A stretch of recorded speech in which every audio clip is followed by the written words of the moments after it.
Hello नमस्कार साथियों, स्वागत करते हैं एक बार फिर से आप सभी का फिक्स टारगेट 2.0 परिवार के एक और नई क्लास में। जितने भी स्टूडेंट ग्रेजुएशन फर्स्ट सेमेस्टर का एग्जामिनेशंस बिहार के किसी भी यूनिवर्सिटी से देने वाले हैं और यदि आपने वैल्यू एडेड कोर्स यानी कि वीएसी पेपर फर्स्ट में फिट इंडिया रखा है तो आप लोग आज के इस पूरी क्लास को जरूर ध्यान से देखिएगा, क्योंकि आज के इस महामैराथन क्लास में मैं आपके परीक्षा के दृष्टिकोण से फिट इंडिया से रिलेटेड जितने भी ऑब्जेक्टिव क्वेश्चंस बनाए जा सकते हैं और जितने भी सब्जेक्टिव क्वेश्चंस बनाए जा सकते हैं उन सभी चीजों का डिस्कस करेंगे। क्लास थोड़ी सी लंबी जरूर हो सकती है, बट याद रखिएगा मैं आज के इस क्लास में ऐसे मूल मंत्र आपको प्रोवाइड करने वाला हूं कि पेपर में इससे रिलेटेड कुछ भी क्वेश्चंस पूछा जाएगा आप छोड़ोगे नहीं, इतना मैं आपको जरूर भरोसा दिलाता हूं। तो बस इसी भरोसे के साथ आप लोग पूरी क्लास को शिद्दत से करेंगे या मैं उम्मीद करता हूं। आप लोग एक बार सेशन को अभी तक लाइक नहीं किए हैं तो लाइक कर दीजिए और अपने सभी दोस्तों के बीच इसे जरूर शेयर कर दीजिए। चैनल पर नए हैं तो सब्सक्राइब करके नोटिफिकेशन बेल को भी ऑन कर लीजिएगा आने वाली क्लास के लिए। आइए क्वेश्चंस की तरफ बढ़ते हैं। हम लोग सबसे पहले यहां पर कुछ ऑब्जेक्टिव क्वेश्चंस को देखेंगे, फिर सब्जेक्टिव, फिर ऑब्जेक्टिव मिक्सचर्स क्लास को करेंगे। चलिए हम ऑब्जेक्टिव क्वेश्चंस पर फोकस करते हैं। स्टार लगाना प्रश्न पर इंपॉर्टेंट क्वेश्चंस है। क्वेश्चंस कहता है मैं फिट तो इंडिया फिट, यह नारा जो है यह किसके द्वारा दिया गया था? देखिए, मैं फिट तो इंडिया फिट, फिट इंडिया का एक स्लोगन है जिसे हम लोग नारा के रूप में जानते हैं और यह नारा जो है फिट इंडिया की शुरुआत के दौरान नरेंद्र मोदी के द्वारा दिया गया था। उम्मीद करता हूं आप समझ गए होंगे। आगे बढ़ते हैं। अगला प्रश्न भी इंपॉर्टेंट है, स्टार लगाइएगा। मैं जितना भी प्रश्न करवा रहा हूं सभी के सभी जो है लल्लन टॉप क्वेश्चंस है मेरे भाई। क्वेश्चंस कहता है फिट इंडिया का आधिकारिक वेबसाइट, इस तरह के क्वेश्चंस जो है इस प्रकार के पेपर में पूछे गए हैं, इसलिए आप जरूर याद रखिएगा फिट इंडिया का आधिकारिक वेबसाइट क्या है। तो अगर आपसे पूछ लिया जाए तो आप कहोगे सर फिट इंडिया का जो आधिकारिक वेबसाइट है वो है fitindia.gov.in। ठीक है, आगे बात करते हैं। देखिए अगला प्रश्न क्या है। आपका अगला प्रश्न कहता है कि फिटनेस के लिए आवश्यक तत्व क्या है? देखिए, एक फिटनेस के लिए आवश्यक तत्व जो है ये कई सारे हो सकते हैं। आप ऑप्शन के अकॉर्डिंग जो है इसमें क्या करोगे तो ऑप्शन को सही करोगे। जैसे कि देखिए कहता है भरपूर नींद लेना। बिल्कुल सही बात है कि यदि आप फिट रहना चाहते हैं, फिटनेस बॉडी के लिए जो है क्या है तो आपको कम से कम 7 से 8 घंटे जो है आपको नींद लेनी चाहिए, जो कि क्या है तो यह मेडिकली प्रमाणीकरण के आधार पर बताया गया है कि आपको कितने घंटे 7 से 8 घंटों का एक भरपूर नींद लेना चाहिए अगर आप स्वस्थ रहना चाहते हैं, फिट रहना चाहते हैं। इसके बाद हमें एक स्वस्थ भोजन का सेवन करना चाहिए। भोजन हम किस प्रकार करेंगे तो बिल्कुल वह स्वच्छ होना चाहिए और स्वच्छ होने के साथ साथ वह स्वस्थ भी होना चाहिए, हेल्दी फूड होना चाहिए। इसके बाद हमारे लिए जो है व्यायाम भी आवश्यक है यदि हम फिट रहना चाहते हैं। तो कुल मिलाकर यहां तीनों ऑप्शन सही है, इसलिए इसका सही आंसर क्या हो जाएगा? ऑप्शन नंबर डी हो जाएगा इनमें से सभी। अब आइए आगे बात करते हैं। तो आज के इस क्लास में हम लोग एक शॉर्ट टाइप क्वेश्चंस देखेंगे। सबसे पहला शॉर्ट टाइप क्वेश्चंस याद रखिएगा, one of the most important questions है आपके परीक्षा के दृष्टिकोण से और पक्का पूछा जाएगा। 100% लिख लो कि ये क्वेश्चंस पूछा ही जाएगा। क्वेश्चंस कहता है कि फिट इंडिया मिशन का क्या उद्देश्य है, इसके उद्देश्य को समझाइए। देखिए, फिट इंडिया मिशन की अगर हम बात करते हैं तो यह मिशन एक तरीके से कहा जाए तो किस लिए शुरुआत किया गया था। तो लोगों का ऐसा मानना है कि क्या होता है तो स्वस्थ शरीर में ही क्या होता है, स्वस्थ मन का विकास होता है। और इसी स्टेटमेंट को सही साबित करने के लिए, इसी स्टेटमेंट को दर्शाने के लिए, व्याख्या करने के लिए प्रधानमंत्री नरेंद्र मोदी के द्वारा सन 2019 ईस्वी में क्या किया गया था तो इस फिट इंडिया मिशन को लॉन्च किया गया था, शुरुआत किया गया था। अब देखिए हम बात करते हैं तो नरेंद्र मोदी ने 29 अगस्त 2019 को इस मिशन को शुरुआत किया था। 29 अगस्त जिसे हम लोग खेल दिवस के रूप में जानते हैं।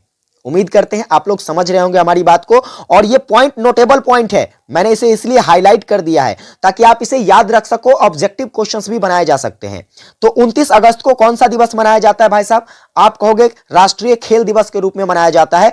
या किसके जन्म दिवस के अवसर पर मनाया जाता है? तो आप कहोगे सर मेजर ध्यानचंद के जन्म दिवस पर। किस पर? मेजर ध्यानचंद के जन्म दिवस, जो कि हॉकी के एक क्या थे तो स्टार खिलाड़ी थे भाई साहब, हॉकी के जादूगर के रूप में जाने जाते थे मेजर ध्यानचंद, जिसके जन्म दिवस को याद रखने के लिए 29 अगस्त को प्रत्येक वर्ष हमारे भारत में खेल दिवस के रूप में, राष्ट्रीय खेल दिवस के रूप में मनाया जाता है। और इसी दिन जो है नरेंद्र मोदी ने क्या किया तो फिट इंडिया की शुरुआत करी 2019 ईस्वी में। अब यह शुरुआत क्यों किया गया था तो इसके शुरुआत करने का इकलौता उद्देश्य था कि लोगों को स्वस्थ रख सके, लोगों को फिट रख सके। ठीक है, आइए हम समझते हैं कुछ और बातों को। तो देखिए इस संदर्भ में जो है जब नरेंद्र मोदी ने इसकी शुरुआत करी थी तो उन्होंने इसका एक नारा दिया जिसे हम लोग स्लोगन के रूप में जानते हैं और वह नारा क्या था? मैं फिट तो इंडिया फिट। जब यहां के व्यक्ति स्वस्थ रहेंगे, जब यहां के व्यक्ति फिट रहेंगे तभी तो हमारा देश भी स्वस्थ रह पाएगा, हमारा देश भी फिट रह पाएगा। और यह बिल्कुल सही नारा दिया गया था। आगे बात करते हैं तो इसमें कुछ और भी योजनाएं, इसमें और भी कुछ तर्क शामिल थे। वह क्या था, तो इसके दौरान जो है, इसकी शुरुआत करने के दौरान नरेंद्र मोदी जी ने क्या किया था, तो लोगों को खेल के प्रति जागरूक करने का प्रयास किया था, क्योंकि हमारे जीवन में खेल का भी एक बहुत बड़ा योगदान होता है। खेल जो कि हमें मानसिक रूप से, शारीरिक रूप से, इन विभिन्न विभिन्न रूपों से क्या करती है, तो स्वस्थता प्रदान करती है, नए नए सोच का विकास हमारे अंदर करती है। इसीलिए इसके तहत जो है क्या किया गया, तो खेल पर भी जोर दिया गया और इसके साथ साथ फिटनेस की ओर भी लोगों का ध्यान केंद्रित करने का क्या किया, तो प्रयास किया नरेंद्र मोदी ने। अब ये जो योजनाएं हैं भाई साहब, जिसकी शुरुआत 2019 में होती है, तो इसको आगे बढ़ाने के लिए भी हमारी सरकार जो है इस पर पहल कर रही है। जिस तरीके से भारत सरकार ने स्वच्छ भारत अभियान को काफी हद तक जो है सफल बनाने में सफल रहा है, इसमें प्रयासरत जो है, इनका प्रयास जो है काफी हद तक सफल रहा है। ठीक उसी प्रकार से जो है फिट इंडिया को भी सफल बनाने में जो है भारतीय सरकार काफी हद तक जो है सफल होती दिख रही है। और इसको और भी सफल बनाने के लिए, इसको धरातल पर जो है एक बेहतर रूप देने के लिए क्या किया गया है, तो कुछ सलाहकर्ताओं की एक कमेटी बनाई गई है और इस कमेटी में कुल मिलाकर 28 सदस्य शामिल है। ऑब्जेक्टिव में पूछे जा सकते हैं, याद रखिएगा। इस 28 सदस्यों की इस कमेटी जो कि सलाहकर्ता के रूप में है और यह सलाह देती है हमारी सरकार को कि किस आधार पर जो है हम इस फिटनेस इंडिया को या फिट इंडिया को आगे बढ़ा सकते हैं। इसमें बात करें तो ओलंपिक संघ के सदस्य शामिल हैं, राष्ट्रीय खेल संघ के सदस्य शामिल हैं, कुछ सरकारी अधिकारियों को भी इसमें शामिल किया गया है और इसमें कुछ निजी इकाइयों को भी शामिल करने का प्रयास किया गया। इसके साथ साथ कुछ ऐसे व्यक्ति जो कि फेमस फिटनेस के रूप में जाने जाते हैं, तो उन सभी को इसमें शामिल करके क्या किया गया है, तो इसे बढ़ाने का प्रयास किया गया है। अब ये जो कमेटी है आपका 28 सदस्यीय कमेटी, अगर आपसे पूछ लिया जाए कि इसके जो आपके अध्यक्ष हैं वह कौन है, तो वर्तमान भारत के जो खेल मंत्री है भाई साहब किरण रिजिजू, ये क्या है, तो इसके अध्यक्ष हैं और इनकी अध्यक्षता में जो है इस कमेटी का गठन कर क्या किया गया है, तो फिट इंडिया को बढ़ावा देने का प्रयास किया गया है और यह प्रयास जो है काफी हद तक सफल होता हुआ दिख रहा है। तो उम्मीद करता हूं आप फिट इंडिया के उद्देश्य को समझ गए होंगे कि आखिर किस उद्देश्य से जो है फिट इंडिया की शुरुआत करी गई। अब आइए अगले ऑब्जेक्टिव क्वेश्चंस पर चर्चा करते हैं। मेरे भाई क्वेश्चंस कहता है फिट इंडिया मूवमेंट की शुरुआत जो है यह कब होती है। अब यह प्रश्न जो है काफी ज्यादा इंपॉर्टेंट है और यहां पर मैं आपको बहुत सारे प्रश्न जो है इससे रिलेटेड कंप्लीट करवाने वाला हूं। सबसे पहली बात तो याद रखिए कि फिट इंडिया मूवमेंट जो है हमारे भारत में 29 अगस्त 2019 को क्या किया गया था, स्टार्ट किया गया था। अब आपसे पूछ लिया जा सकता है कि इसकी शुरुआत कहां से की गई थी। आप कहोगे सर नई दिल्ली से किया गया था। कहां से किया गया था फिट इंडिया की शुरुआत? नई दिल्ली में। कहां से किया गया था? तो आप कहोगे सर इंदिरा गांधी स्टेडियम। ठीक है, इंदिरा गांधी स्टेडियम कहां पर है? तो आप कहोगे सर इंदिरा गांधी स्टेडियम जो है यह इंदौर में है। ठीक है, याद रखिएगा इंदिरा गांधी स्टेडियम जो है ये कहां पर है, तो इंदौर में है और इसी इंदौर के स्टेडियम से क्या किया गया था, इस फिट इंडिया मूवमेंट की शुरुआत 29 अगस्त 2019 को किया गया था। अब आइए आगे बात करते हैं, तो यहां से कुछ प्रश्न बनाए जा सकते हैं। जैसे कि हम बात करते हैं 29 अगस्त को, अभी मैंने आपको बताया है किस दिवस के रूप में मनाते हैं, तो 29 अगस्त को खेल दिवस के रूप में, राष्ट्रीय खेल दिवस के रूप में मनाया जाता है 29 अगस्त को। ठीक है, अब ये किसके जन्म दिवस पर? तो मैंने अभी बताया मेजर ध्यानचंद। ठीक है, मेजर ध्यानचंद के जन्म दिवस पर क्या मनाया जाता है, तो 29 अगस्त को खेल दिवस मनाया जाता है। आपसे पूछ लिया जाए मेजर ध्यानचंद का जन्म कब होता है, आप कहोगे सर इनका जो जन्म है 29 अगस्त 1905 ईस्वी को हुआ था। ठीक है, ये सारी बातें याद रखिएगा। यह किस खेल से संबंधित थे, तो हॉकी से संबंधित थे और इसे हॉकी के जादूगर के नाम से भी जाना जाता है। अब आइए बात करते हैं, आपसे क्वेश्चंस पूछा जा सकता है कि मेजर ध्यानचंद पुरस्कार जो है यह किस क्षेत्र में दिया जाता है। आप कहोगे सर मेजर ध्यानचंद पुरस्कार जो है यह खेल के क्षेत्र में दिया जाता है।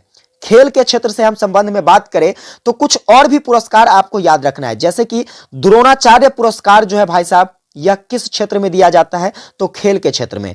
अर्जुन पुरस्कार जो है यह किस क्षेत्र में दिया जाता है, आप कहोगे सर खेल के क्षेत्र में। अब मैं आपसे पूछ लूं, बताइए यह द्रोणाचार्य पुरस्कार जो है यह पहली बार कब दिया गया था? आप क्या कहोगे सर पहली बार जो है द्रोणाचार्य पुरस्कार जो है यह 1985 ईस्वी में दिया गया था। अर्जुन पुरस्कार की हम बात करें तो यह अर्जुन पुरस्कार सबसे पहली बार 1961 में दिया गया था।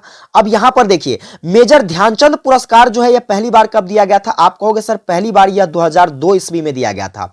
सारी बातों को अच्छे से नोट कर लीजिए और कुछ और पॉइंट्स को नोट करना मेरे भाई। हम अगर बात करते हैं मेजर ध्यानचंद की, तो मेजर ध्यानचंद हॉकी के एक ऐसे प्रसिद्ध खिलाड़ी थे भाई साहब, जिन्होंने भारत को क्या दिलाया था? तो ओलंपिक में गोल्ड जिताया था। ठीक है, गोल्ड मेडल, जो कि कब कब दिलाया था? आप कहोगे सर लगातार 3 बार इन्होंने 1928 में, 1932 में और 1936 में। ठीक है, ये 3 गोल्ड मेडल जो है हॉकी के क्षेत्र में कौन दिलाया था भाई साहब? तो ओलंपिक का गोल्ड मेडल मेजर ध्यानचंद के द्वारा दिलवाया गया था। तो ये सारी बातें आपको याद रखना है। कुछ भी प्रश्न पूछे जा सकते हैं, आपके जो है एक भी प्रश्न नहीं छूटेगा अगर आप इतने चीजों को कवर कर लेते हो। आइए आगे बात करते हैं। अगला ऑब्जेक्टिव क्वेश्चन है आपका कि फिट इंडिया एक्टिव प्रोग्राम के क्रियान्वयन के लिए किस मंत्रालय ने आदेश जारी किए हैं? देखिए फिट इंडिया जो आपका एक्टिव प्रोग्राम है, इसके क्रियान्वयन के लिए यानी कि इसके क्रियाकलापों के लिए जो है किस मंत्रालय के द्वारा आदेश जारी किया गया? आप कहोगे सर आयुष मंत्रालय ने जो है इसके लिए आदेश जारी किया है। चलिए आगे बात करते हैं।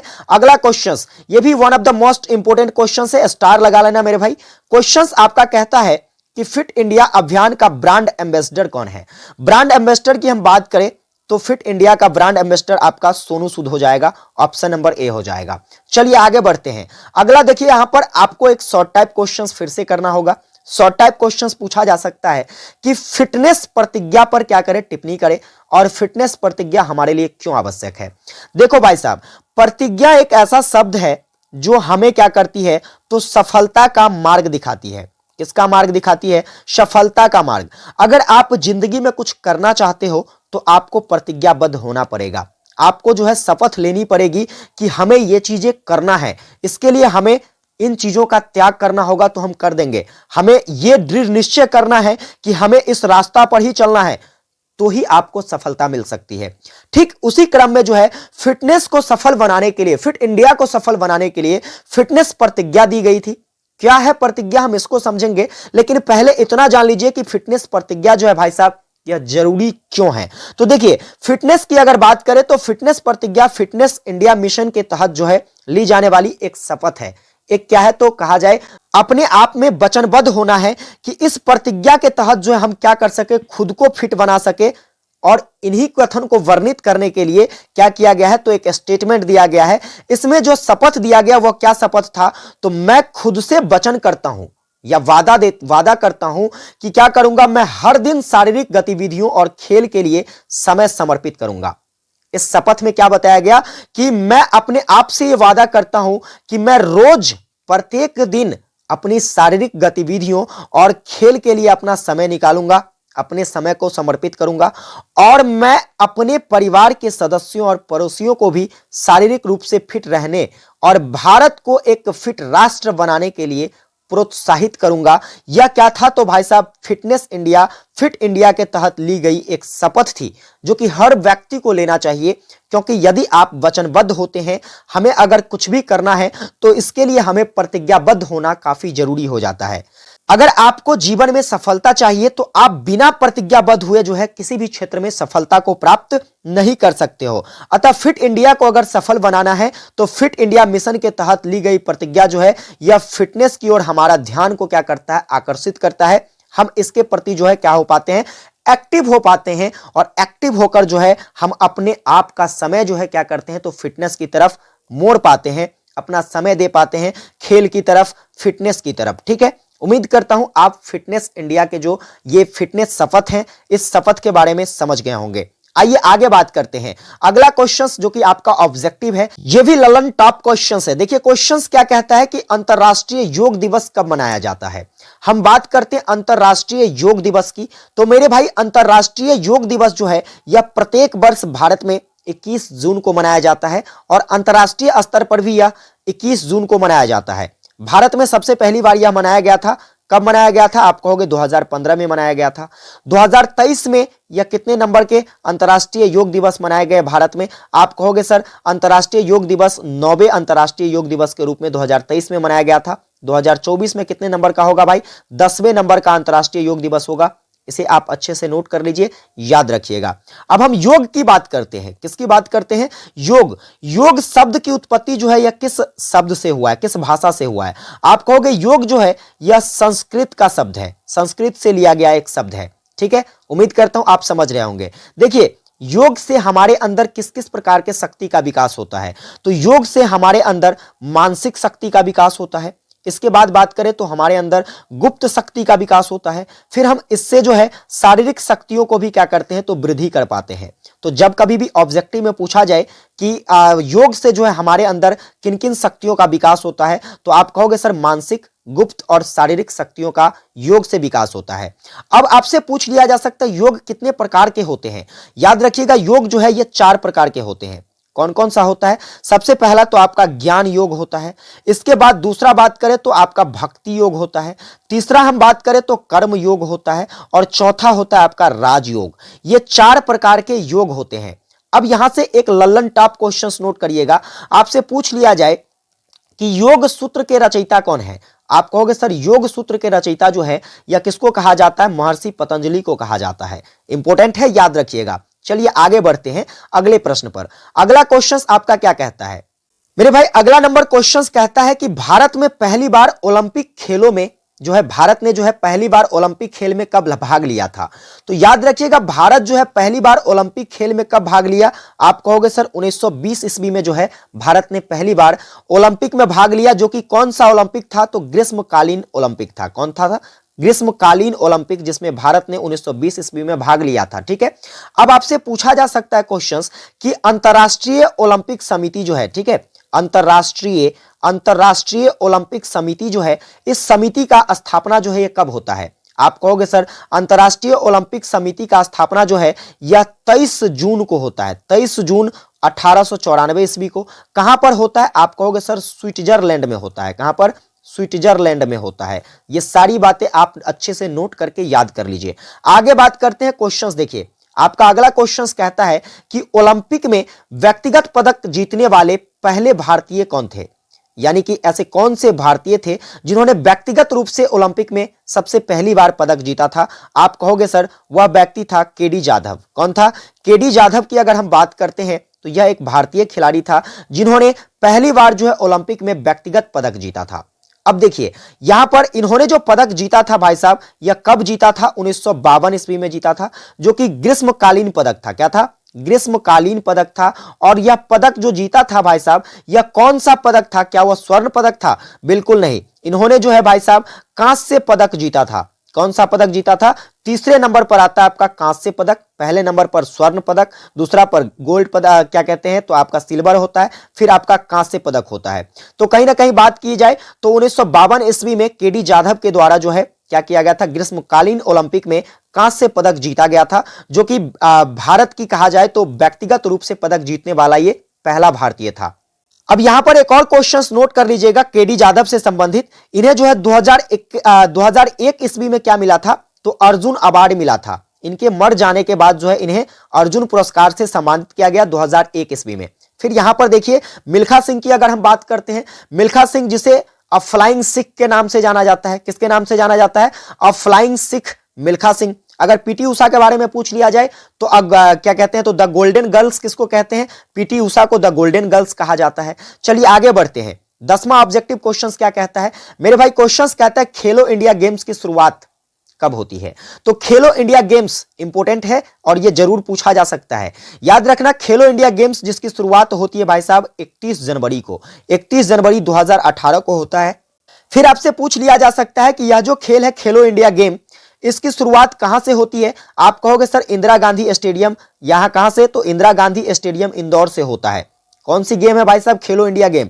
इंदिरा गांधी स्टेडियम इंदौर, जो कि नई दिल्ली में है, यहां से इसकी शुरुआत होती है। 31 जनवरी 2018 को शुरुआत होता है। फिर यहां से प्रश्न बनाए जा सकते हैं कि इसमें कितने खेल शामिल है? आप कहोगे सर इसमें जो खेल शामिल है वह कुल मिलाकर 21 खेल शामिल है। कितने खेल शामिल है? 21 खेल। अब यहां पर क्वेश्चंस पूछे जा सकते हैं कि इस खेलो इंडिया गेम्स का जो है चौथा संस्करण जो कि कब आयोजित किया गया था? आप कहोगे सर चौथा संस्करण जो है यह 2022 में आयोजित किया गया था, जो कि कहां पर आयोजित किया गया था? पंचकुला जो कि हरियाणा में है, पंचकुला हरियाणा में जो है इसके चौथे संस्करण का आयोजन किया गया था। अब बात कर ले हम इसके पहले संस्करण की। आप कहोगे सर पहला संस्करण जो है इसका 2018 में दिल्ली में आयोजित किया गया था। इसके बाद हम बात करते हैं इसके दूसरे संस्करण की। दूसरा संस्करण भाई साहब इसका जो है यह पुणे में आयोजित किया गया था। और तीसरा संस्करण कहां पर, तो आप कहोगे सर तीसरा संस्करण जो है खेलो इंडिया गेम का असम में आयोजित किया गया था। सभी बातें अच्छे से आपको रिवाइज कर लेना है ताकि पेपर में कुछ भी प्रश्न बनाया जाए आप आराम से कर सको। आइए हम शॉर्ट टाइप क्वेश्चंस को देखते हैं। तो सबसे इंपॉर्टेंट शॉर्ट टाइप क्वेश्चन से आपका कहता है अष्टांग योग क्या है, इसके यह जो है यह क्यों आवश्यक है। तो सबसे पहले हम जानते हैं अष्टांग योग के बारे में। देखो यहां पर इसके नाम से इसका जो है अर्थ स्पष्ट हो जाता है। अष्टांग, अष्ट माने 8 होता है, अष्ट माने क्या होता है 8 और अंग, यानी कि जिस योग में 8 अंग होंगे वही अष्टांग कहलाएगा। अब वह 8 अंग कौन कौन सा है, तो पहला है यम, इसके बाद नियम, इसके बाद आसन, इसके बाद प्राणायाम, इसके बाद जो है आपका प्रत्याहारण और धारणा, इसके बाद ध्यान और समाधि। ये 8 के 8 अंग एक साथ समाहित हो जाते हैं तो यह किसका रूप बन जाता है, अष्टांग योग का रूप बन जाता है। अब अष्टांग योग जो है हमारे लिए आवश्यक क्यों है, तो देखिए इन सभी योगांगों का पालन किए बिना जो है कोई भी व्यक्ति योगी नहीं बन सकता। क्या यह जो योग है सिर्फ और सिर्फ योगी के लिए आवश्यक है, नहीं, यह सिर्फ और सिर्फ योगी के लिए आवश्यक नहीं है, यह हमारे लिए भी आवश्यक है। हम बिना योग के जो है भाई साहब अपने जीवन को सुखमय नहीं बना सकते हैं। इसलिए अगर अपने जीवन में आप खुशहाली चाहते हो, आप अपने आप में खुश रहना चाहते हो, तो अपने जीवन में योग को जरूर अपनाइए, योग जरूर कीजिए। डेली कम से कम इसके लिए जो है आधे घंटे का भी समय आपको जरूर निकालना है ताकि आप अपने आप को क्या कर सको, स्वस्थ रख सको, मानसिक रूप से, शारीरिक रूप से, गुप्त रूप से। आप जिस रूप से स्वस्थ रहना चाहते हैं आप योग के जरिए रह सकते हैं। योग में इतनी शक्ति होती है। कहा जाए तो प्राणी मात्र को सुखी अगर आप देखना चाहते हैं तो उन्हें क्या करना चाहिए, अष्टांग योग से जोड़कर रखना चाहिए। उन्हें हमेशा अष्टांग योग का पालन करना चाहिए। इतना ही नहीं, अष्टांग योग जो है हमारे अंदर धर्म के विकास पर भी क्या करती है, तो नजर डालती है, अध्यात्म का भी विकास करती है, मानवता का भी विकास करती है और वैज्ञानिक दृष्टिकोण का भी यह विकास करने में क्या है, तो सहायक सिद्ध होता है आपका अष्टांग योग। अष्टांग योग से क्या होता है, तो शरीर एवं मन की अशुद्धियां जो है यह दूर होती है और अभ्यास से आध्यात्मिक उपलब्धियों की प्राप्ति जो है हो पाती है। इसके साथ साथ अष्टांग योग हमको क्या करती है, तो मानसिक स्पष्टता प्रदान करती है। हम किसी चीज के बारे में स्पष्ट रूप से सोच पाते हैं। हमें सांस लेने या फिर शारीरिक शक्ति या फिर हमारे अंदर लचीलेपन, हमारे अंदर सहन शक्ति जैसे भाव, इन सभी चीजों को कौन पैदा करता है, अष्टांग योग पैदा करती है। देखिए इस योग के अभ्यास को जो है आपके शरीर और समग्र स्वास्थ्य में जो है क्या करता है, योग का अभ्यास तो काफी तेजी से विकास करता है। इसके निर्माण में जो है यह काफी हद तक सहायक होता है। तो उम्मीद करता हूं आपको अष्टांग योग के बारे में पता चल गया होगा कि अष्टांग योग जो है भाई साहब यह हमारे लिए क्यों आवश्यक है, हमें इन योग का पालन क्यों करना चाहिए। ठीक है, अष्टांग योग का अर्थ क्या होता है, ये सारी बातें आपको समझ में आ गई होगी। एक बार अपने सभी दोस्तों के बीच इसे शेयर कर दीजिए और कमेंट करके बताइए कि आपको जो है सारे प्रश्न जो है अच्छे से समझ में आ रहे हैं या नहीं आ रहे हैं। देखिए आपको इससे रिलेटेड कुछ भी प्रश्न पूछा जाएगा तो मैं उम्मीद कर सकता हूं कि आप अपनी भाषा बनाकर भी क्वेश्चंस का आंसर कर सकते हो। बाकायदा अगर ये क्वेश्चंस ना पूछा जाए तो, लेकिन पूरी उम्मीद है कि आपसे इस तरह के प्रश्न जरूर पूछे जाएंगे। क्वेश्चंस कहता है खेल का हमारे जीवन में क्या महत्व है। मैंने आपको शुरुआत में ही बताया है कि खेल जो है हमारे जीवन का एक अभिन्न अंग है। कहे तो खेल हमारे जीवन में एक अहम हिस्सा अदा करती है, अहम हिस्सा है हमारे जीवन का। और कहा जाता है कि स्वस्थ मन में ही स्वस्थ विचार का निवास होता है और इस कथन को स्पष्ट करने के लिए हमारे जीवन में खेल काफी बड़ी भूमिका निभाती है। कहे तो खेल से हमारी मानसिक, शारीरिक और सामाजिक विकास जो है संपन्न हो पाता है। हमारे अंदर मानसिक विकास होती है, हमारा शारीरिक विकास हो पाता है। हम जो है सामाजिक स्तर पर विकास के पहल को क्या कर पाते हैं, तो उजागर कर पाते हैं। इसके साथ साथ खेल से क्या होता है, तो हमें स्वस्थ रहने, हमारे दिमाग की क्षमता को विकसित करने, सामरिकता की क्या करने, तो अब सामरिकता की अभ्यास करने और टीम वर्क करने का भी क्या करती है, तो हमें जो है खेल अवसर प्रदान करती है, क्योंकि जब हम खेल खेलते हैं तो इससे हमारी मानसिक मनोदशा स्वस्थ रहती है, और जब हमारी मानसिक मनोदशा स्वस्थ रहेगी तो हम नए नए चीजों का सोच अपने अंदर पैदा कर सकेंगे, नई नई विचार जो है हमारे अंदर आएगी, और टीम वर्क करने में जो है यह हमें काफी सहायता करेगी। साथ ही साथ हमारे दिमाग की जो क्षमता है, हमारे सोचने की क्षमता, यह भी विकसित होगा, हम स्वस्थ रह पाएंगे। यह सब किसके कारण हो पाता है? तो खेल के कारण हो पाता है, योग के कारण हो पाता है। यह जो खेल है यह हमारे जीवन की गुणवत्ता को बढ़ाता है और हमें सकारात्मक रूप से सोचने और एक बेहतरीन दिशा में संघर्ष करने और हमेशा जीतने की क्षमता प्रदान करती है। जब आप खेल को खेल भावना से देखेंगे तो आपके अंदर जो है यह काफी सारी शक्तियां प्रदान करती है। इसीलिए खेल हमें विभिन्न प्रकार से क्या करती है? तो शिक्षित भी करती है। खेल भाई साहब यह हमें शिक्षित भी करती है। अब कैसे शिक्षित करती है? तो देखिए, जैसे कि इससे मानवीय मूल्यों का विकास होता है, मानवीय मूल्य का विकास होता है, इसके साथ साथ खेल के द्वारा जो है सामूहिक चेतना का भी विकास होता है। अब ऐसा क्यों हो पाता है? क्योंकि देखिए, खेल की मूल भावना तो यही होती है कि हम इसमें अकेले के बारे में नहीं सोचे। जैसे मान लीजिए कि हम क्रिकेट खेल रहे हैं, तो एक क्रिकेट टीम में 11 खिलाड़ी होते हैं। कितने खिलाड़ी होते हैं भाई? क्रिकेट टीम में 11 खिलाड़ी। आप हमें कमेंट करके बता देना भाई साहब, फुटबॉल टीम में जो है कितने खिलाड़ी होते हैं? एक टीम में, फुटबॉल के एक टीम में कितने खिलाड़ी होते हैं? आप कमेंट में छाप दीजिए, देखते हैं कितने बच्चे जो है इसका सही आंसर करते हैं। तो यदि आप इस खेल में एक व्यक्तिगत रूप से सोचते हैं, आप खेल कभी नहीं जीत पाओगे। खेल में जो है हमें सामूहिक रूप से सोचने की शक्ति होती है, साथ ही साथ हम टीम को लीड करने की, यानी कि एक तरीके से कहे तो नेतृत्व करने की जो है हमारे अंदर क्षमता बढ़ पाती है। तो इन सभी चीजों का शिक्षा हमें कहां से मिलता है? खेल भावना से मिलती है, खेल से मिलता है। खेल बहुत ही अच्छी शारीरिक गतिविधि है जो हमें तनावों से या फिर कहे तो चिंता से क्या करती है? मुक्ति प्रदान करती है। और इसके तहत हम अपनी दिनचर्या को भी क्या कर सकते हैं? हमारी जो दैनिक की रूटीन जो है, इस रूटीन को भी हम परिवर्तित कर सकते हैं। तो ये आपका खेल का महत्व है आपके जीवन में। फिर आइए, कुल मिलाकर ये जो क्वेश्चंस आज की क्लास में मैंने आपको कराए हैं, ये सभी के सभी आपके परीक्षा के दृष्टिकोण से इंपॉर्टेंट है। 4 यहां पर शॉर्ट टाइप क्वेश्चंस हमने कराया है। इस 4 में से तुम देख लेना, पेपर में 2 से 3 ऐसे प्रश्न होंगे जो सीधा छप जाएंगे, और मेरे भाई बाकी जो क्वेश्चंस आपसे पूछे जाते हैं उसको आप अपने तार्किक शक्ति के आधार पर, अपने बौद्धिक क्षमता के आधार पर, जो मैंने अभी आपको समझाया है उस क्षमता के आधार पर भी आंसर कर सकते हो।